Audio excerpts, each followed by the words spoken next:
Hello there, spirit warriors. Have you ever had one of those moments where someone, let's call them a cocky clown, tried to clown you, only to have their entire world turn upside down? You know the feeling. That person who thinks they're the main character in the movie and you're just an extra with a walk-on role. They strut around with this undeserved confidence, talking down to you, thinking they've got you all figured out. They think they can pull a fast one and get away with it. They see your light, your quiet power, and because they can't understand it, they try to dim it. They try to make you feel small so they can feel big. But what they don't realize is that they're not just messing with you, they're messing with a chosen one. And when you mess with a chosen one, you're messing with something bigger than yourself.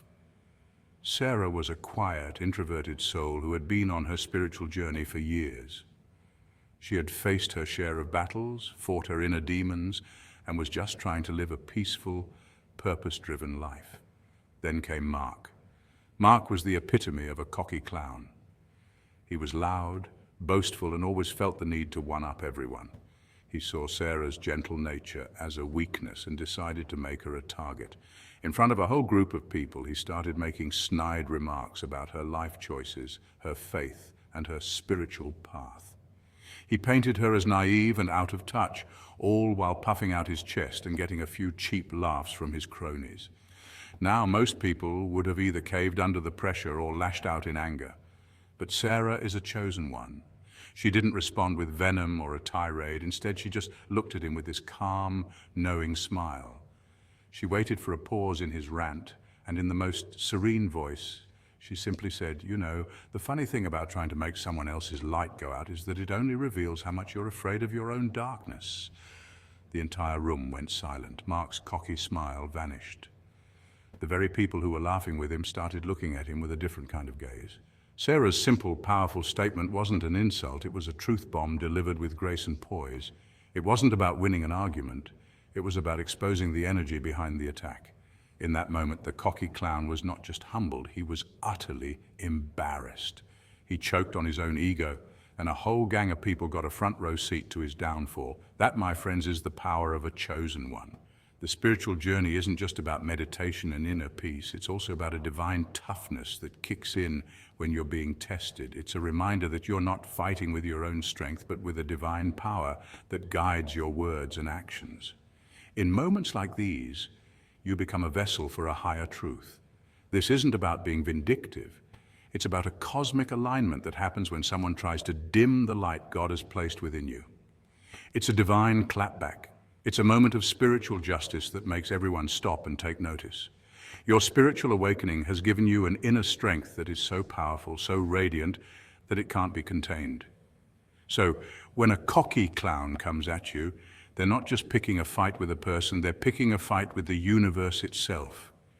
You're a chosen one, and your power is not just for you, it's for those who are watching, those who need to see a living testament to what God can do through a surrendered spirit. This is your moment. Don't go anywhere, because we're about to dive deep into 7 ways your spiritual power can absolutely embarrass a cocky clown and leave a whole crowd of people speechless. This video is not just for entertainment, it's a guide to help you stay awake and armed on your spiritual journey. Point 1, the power of quiet confidence.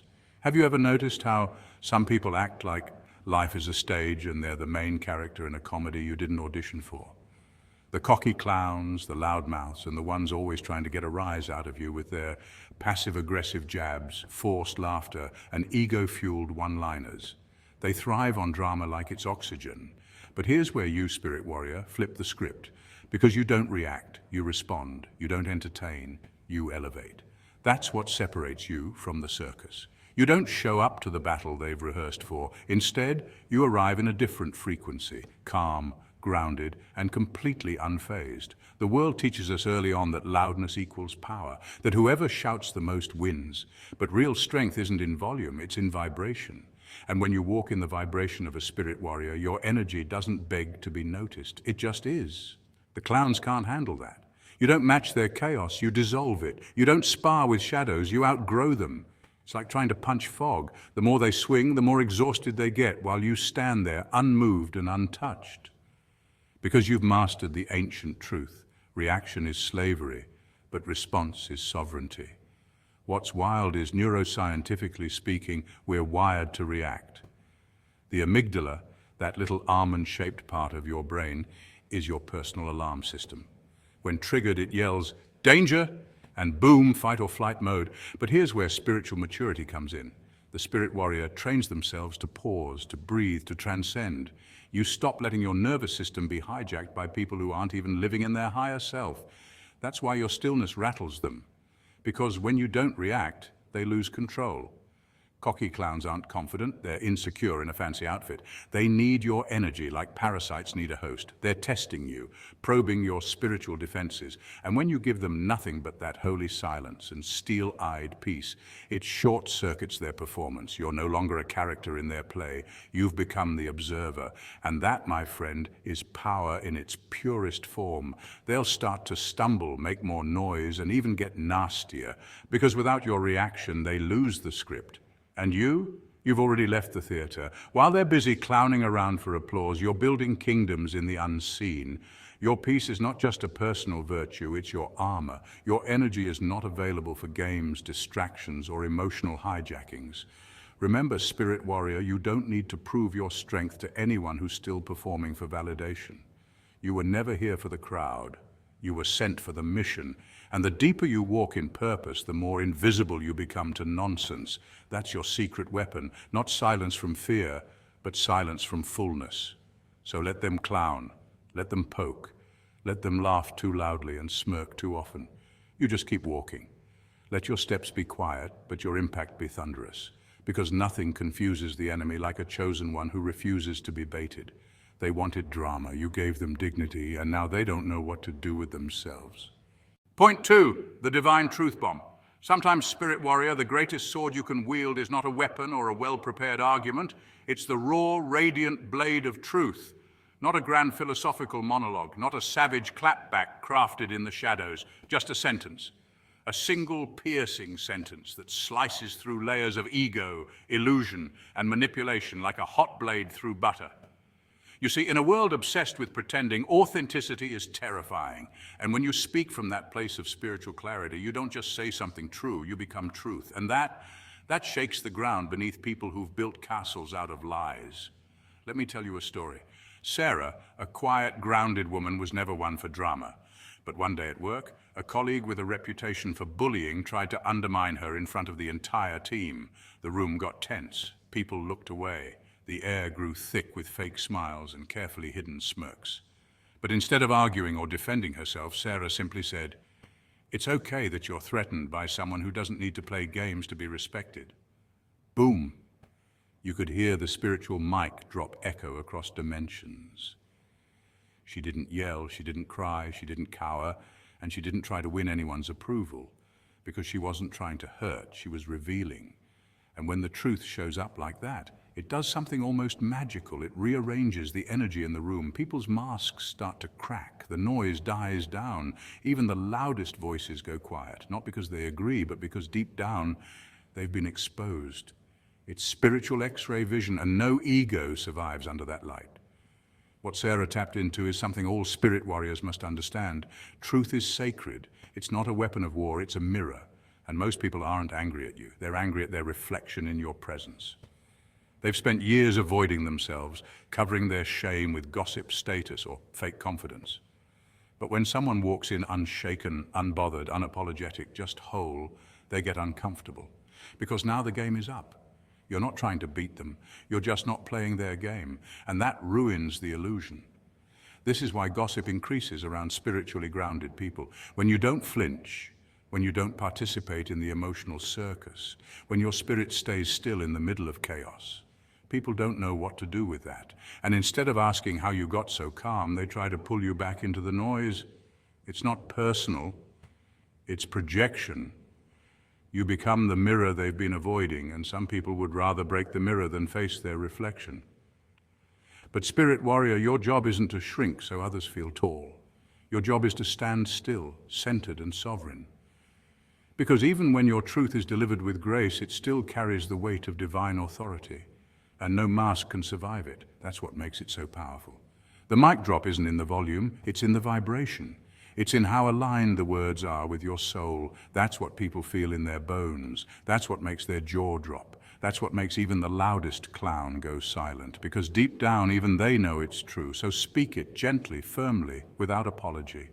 That simple, undeniable truth may not just shift the moment, it might free someone else in the room who's been silently waiting for a reminder that courage still exists.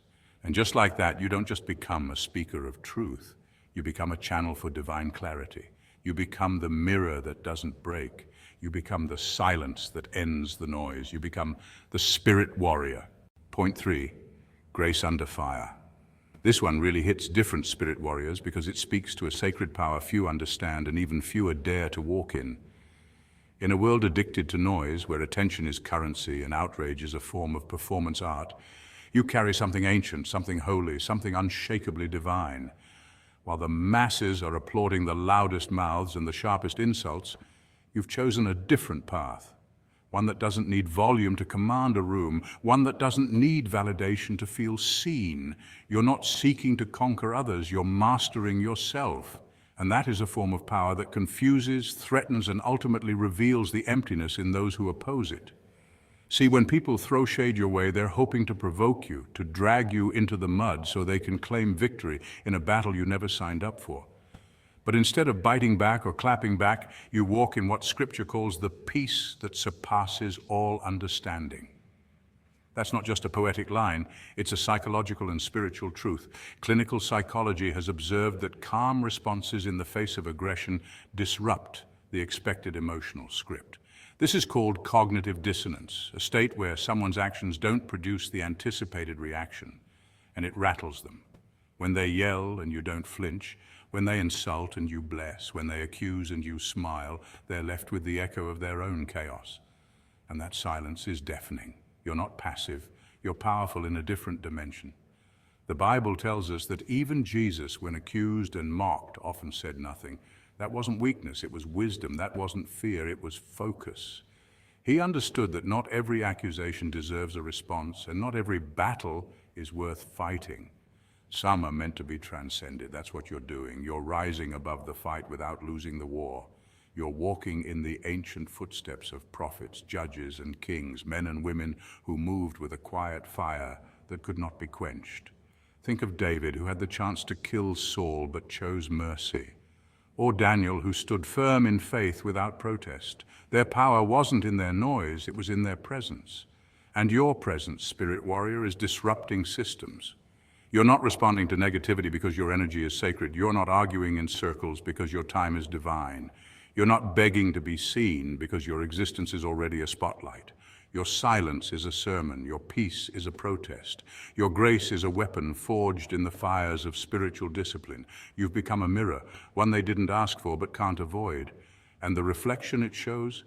It's unfiltered. When you don't retaliate, you expose their intentions. When you don't entertain the drama, you highlight their desperation. Your refusal to stoop low makes the ground beneath them quake. Now here's the deep part. Grace isn't just an emotion or a personality trait, it's a spiritual force. Ephesians 6 speaks about the armor of God, the belt of truth, the breastplate of righteousness, the shield of faith, and yes, shoes fitted with the readiness that comes from the gospel of peace. That peace, it's not weakness, it's war strategy. It allows you to walk into battles and remain untouched. It enables you to sit in the presence of your enemies and still feast, just as Psalm 23 declares. It makes you unshakable, not because storms don't come, but because your roots run deep. You are grounded in something that doesn't shift with public opinion or emotional weather. Think of how lions react. They don't roar at every passing threat. They don't waste energy proving they're the king of the jungle. Their very presence settles the argument. That's you. Your stillness is intimidating. Your restraint is revolutionary. You're playing the long game while others are trapped in short-term noise, and people don't know how to handle that. So they poke, prod, and provoke, not realizing that every failed attempt only proves your mastery. And let's be real, it's not easy. It takes spiritual maturity not to clap back. It takes divine focus not to explain yourself to every critic. It takes a warrior's discipline to remain calm in the fire, but you've trained for this. Every battle you didn't fight, every insult you didn't return, every moment you chose grace over ego, it built you, it refined you, It crowned you. And now you're not just surviving the chaos, you're shaping the atmosphere around you. So stand tall, not with arrogance, but with anchored confidence. You are not here to match the energy of chaos. You are here to shift it. You don't respond to the storm because you are the calm in its center. You don't need to win petty arguments because your life is the evidence. You don't need to be loud to be legendary, because true power, true influence, and true spiritual authority often speak in whispers, move in silence, and shine without trying. And that, spirit warrior, is why you're dangerous in all the right ways. You're not the storm, you're the lighthouse. Let them crash. You're still standing. Point 4, the power of forgiveness and detachment. Spirit warriors, let me tell you something real and raw. The moment you awaken to who you are, something shifts. You stop reacting to people's bitterness, and instead you start recognizing it for what it truly is, a projection of their own pain. That's not just spiritual fluff, that's psychological fact. Human behavior is deeply influenced by internal wounds. Hurt people? Yeah, they hurt people. And guess what? Healed people don't clap back, they rise above.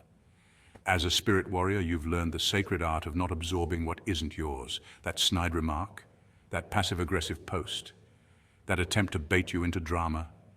You can feel the sting for a second, but then, poof, it loses power. Not because you're numb, but because you've trained your spirit to respond instead of react. You see the bigger picture, that person lashing out? They're carrying a burden they haven't dared to unpack. Their jabs are not about you. They're about their inability to face their own spiritual reflection. It's not weakness to forgive, it's mastery. You don't forgive because they deserve it. You forgive because you deserve peace. And forgiveness isn't the same as tolerance. Let's be clear. You don't let anyone trample over your soul. You don't stand still while someone bleeds their chaos into your calm. But you do choose to detach with dignity. Because once you understand the battlefield is energetic, you stop showing up to every fight you're invited to. Have you ever seen someone argue with themselves in public? It's uncomfortable. That's exactly what happens when you choose not to engage with someone's drama. They're left on stage, shouting into silence. And silence, my friend, is powerful. It echoes louder than any insult. When you remove your energy from their performance, the applause stops, the spotlight dims. They look around and realize they've been shadowboxing with their own demons, not you. This is spiritual warfare at its finest, not with fists, but with frequency. You shift out of ego and rise into truth. While they're still swinging, you're soaring. And something happens when you do that. They start to feel it. The embarrassment creeps in, not because you shamed them, but because you didn't. You refused to feed the conflict.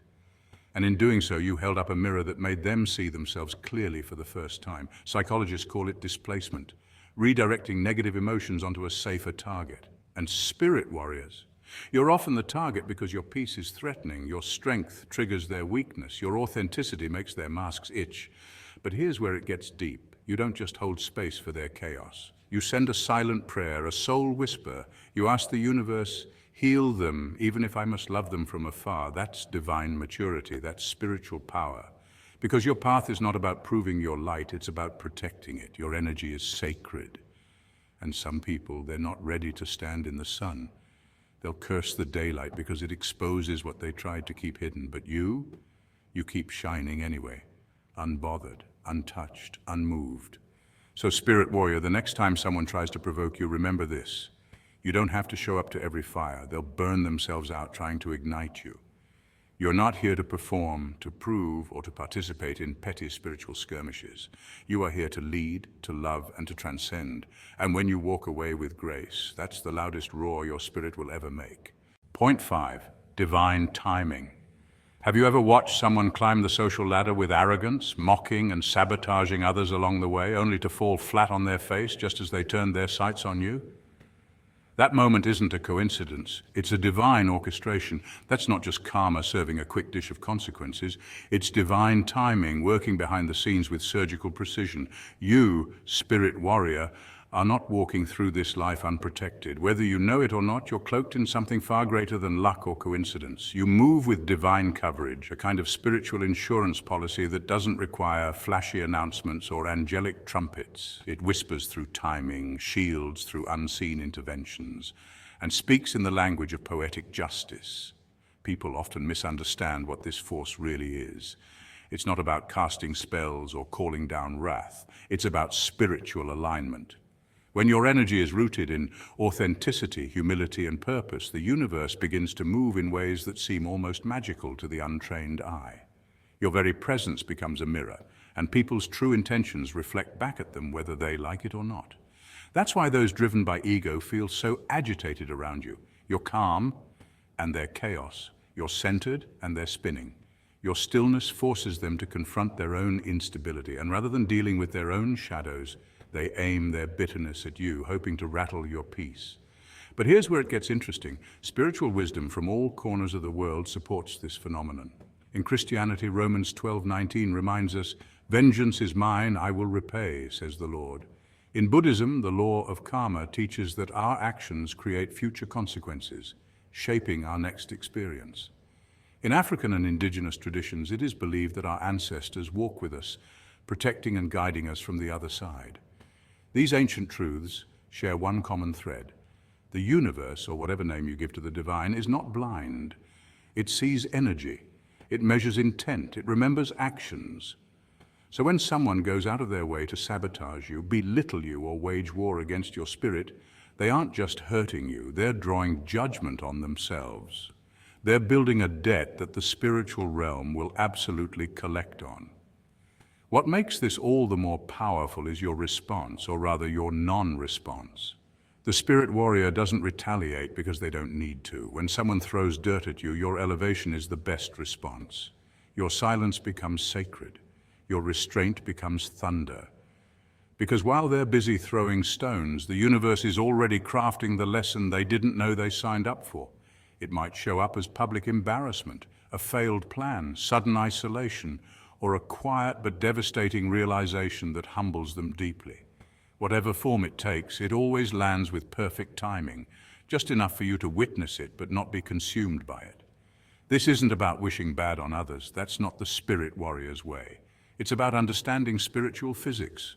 What goes out must come back. Energy can't lie, and you, walking in truth and grace, are tuned to a higher frequency. That frequency not only protects you, it rejects what doesn't belong. Think of your aura like a filter. Low intentions can't penetrate it. Malicious words bounce off. Sneaky plots unravel before they even get close, and the people trying to harm you, they're left confused, watching their own schemes crumble without ever understanding why. So the next time someone tries to shake your spirit or challenge your peace, remember who you are and what you carry. Don't fall into the trap of proving yourself or lowering your vibration just to respond. You're not in a boxing ring. You're in a sanctuary. Let them fight their own shadows while you continue walking in light, because the truth is, the universe defends what it values. And when it values you, it will fight battles you'll never even see. Spirit warrior, you're covered. All you need to do is keep showing up in truth. Let the divine handle the rest. Point 6, the testimony of your life. Your life is not just a story, spirit warrior. It's a testimony written in fire and truth. Every step you take, every battle you've survived, and every scar you've turned into wisdom is evidence that you're not just passing through this world, you're leaving a mark that can't be erased. While the cocky clown is out there putting on a performance, desperate for applause and validation, you've been quietly letting your life speak for itself. That's what real power looks like. It doesn't shout, it doesn't chase attention, it simply is. And when people witness that kind of spiritual alignment, that undeniable peace, they can't help but notice, even if their ego tries to ignore it. You see, spirit warrior, there's a spiritual law at play here. Energy doesn't lie. You may not always say much, but the peace you carry, the glow you radiate, and the wisdom you walk with speak volumes. When your life starts bearing fruit, when your relationships are healthy, your purpose is clear, and your spirit is steady, even your silence becomes a thunderous roar. You didn't have to clap back because your growth did it for you. The clown who once mocked your stillness now feels foolish watching your elevation. It's not about revenge, it's about revelation. In fact, studies in behavioral psychology show that people often attack what they secretly admire or feel threatened by. This is known as reactive projection. That cocky clown who constantly belittled you, 9 times out of 10, they saw something in you they lacked: resilience, grace under pressure, or simply the courage to be authentic in a world of copy-paste personas. Your peace triggered their chaos. Your confidence exposed their insecurity. Your purpose made their performance look empty, and that's why they talk. Because your very existence is a mirror, and not everybody likes their reflection. When a spirit warrior stands tall in their truth, it creates a ripple effect. People are forced to confront what they've been running from. Their own lack of alignment, their fake friendships, and their small thinking. Your presence alone becomes a disruption to their comfort zone. You didn't even have to say a word. You are the word. You are the evidence. You are the prophecy fulfilled. This is why the fruits of your spiritual labor, your joy, your clarity, your integrity are so threatening to the insecure. It's not arrogance, it's alignment. It's not bragging, it's becoming. And nothing irritates a clown more than someone who doesn't need the circus. Maya Angelou said it best. People will forget what you said, people will forget what you did, but people will never forget how you made them feel. And you, Spirit Warrior, make people feel awakened. You bring light into places where people were comfortable hiding in shadows. You spark growth in others just by being who you are. That's not something that can be faked or fabricated. That's divine work. That's the Creator moving through you like a current, charging everything around you with purpose. So let the gossip fly. Let the clowns perform. Let the noise rise, because your silence is sacred and your life is speaking louder than ever. You don't need to defend your name when your legacy is defending it for you. And when the dust settles, when the masks fall off, and when all the noise dies down, the truth will still be standing. And it'll look a lot like you. Keep walking, Spirit Warrior. Your life is the sermon, your presence is the proof, and your journey, that's the most powerful clapback of all. Point 7, the final victory of humility. You see, Spirit Warrior, the real victory was never about outshining anyone. It was about realizing there was never a race to begin with. The world often tries to pit light against darkness, ego against ego, and voice against voice. But when you walk in divine alignment, you don't play by the rules of earthly competition. You're not here to win by the standards of the crowd. You're here to rise by the calling of your soul. That changes everything. When someone comes at you with pettiness, gossip, or envy, they expect a fight. They expect ego to clash with ego because that's all they know. But your silence, your composure, your peace, that unnerves them. Why? Because it shows them a power they don't understand. It's not the power to dominate, it's the power to transcend. And that's sacred. You didn't beat them in an argument. You simply refused to lower your frequency to match their chaos. You didn't throw shade. You let your light speak. And when truth walks in, lies don't stick around. There's something quietly revolutionary about walking away without needing to prove anything. That's not weakness, that's mastery. You've learned that the ego shouts, but the spirit whispers. And when you operate from your highest self, your mere presence dissolves illusions. You're not trying to expose people. Your clarity just makes their masks itch. And it's not because you're trying to make them look small. It's because your light, naturally and unapologetically, reveals what can't hide in the glow of authenticity.